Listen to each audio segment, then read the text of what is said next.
It had been a 12-month-long whirlwind romance that ended amicably, but little did Kate Wilson know a phone call 6 years on would change her life forever. Ms. Wilson was in her mid-20s when she met who she believed was Mark Stone at an activist meeting in Nottingham in 2003.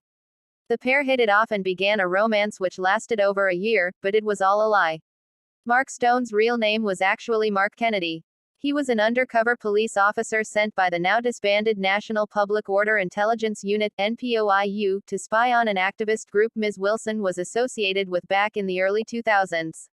Speaking at Wales's Hay Festival, which The Independent has partnered with once again, Ms. Wilson described the impact of the immense invasion of privacy in her fight for justice. I met Mark at the end of 2003, after he had shown up in the summer and befriended some of my friends who were living in Nottingham, she said. We had an awful lot in common. He even liked country music, which was pretty much unheard of in the circles I was in. He said he was from Battersea and from a broken home. He used to get emotional, saying how his mother had brought up 2 sons on her own. But none of it was true. After the relationship ended, the pair kept in touch, with Kennedy visiting Ms. Wilson abroad in Barcelona and Berlin. They remained friends until years later, when she got a phone call from another woman Kennedy had been in a relationship with for 6 years, telling her that he was an undercover police officer the entire time. We were really close friends right until I got the phone call. A friend of mine said, Mark's a cop, we've got the proof and we're going public and I don't want you to find out from the internet, she said. Kennedy, who resigned from the Met in 2010, had sexual relationships with as many as 10 other women while he was undercover. Ms. Wilson's revelation led to legal action against the Met and the National Police Chiefs Council (NPCC), both of which have admitted to a number of breaches of Ms. Wilson's human rights and subsequently apologized for the hurt and damage the intelligence operation caused. In 2021, the Investigatory Powers Tribunal ordered the Met Police and NPCC to pay a total of £229,471 to Ms. Wilson, by way of just satisfaction for the breaches of her human rights. She is one of 60 victims of the Spy Ops scandal.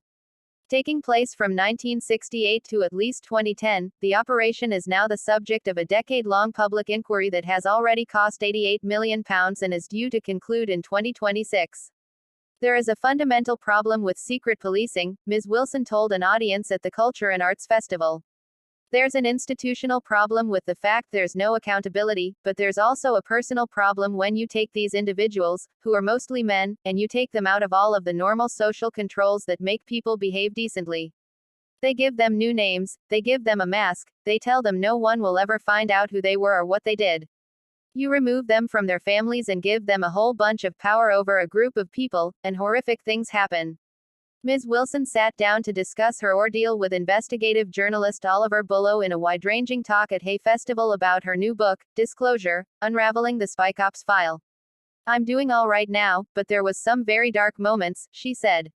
When it first happened, I believed that not trusting was a good thing. I thought I had been really naive, and trusting was a bad thing. I kind of wore my distrust like a badge of honor. I think one of the most important things to me about rebuilding trust is realizing that you can't have a community without trust, and actually working to rebuild that stuff because it's such an important part of what we do. Addressing Ms. Wilson's case previously, Helen Ball, the Met's then Assistant Commissioner for Professionalism, said, "It is important to note that since Mark Kennedy's deployment there has been enormous change in undercover policing, both in the Met and nationally, and I want to be clear that this case in no way reflects modern-day undercover policing." Chief Constable Alan Pufsley, the NPCC's lead for undercover policing, also commented on the significant changes to the way undercover policing is conducted.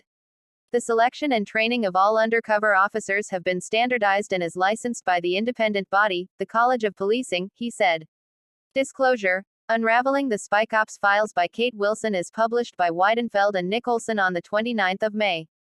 The Independent has partnered with the Hay Festival once again to host a series of morning panels, The News Review, where our journalists will explore current affairs with leading figures from politics, science, the arts and comedy every morning.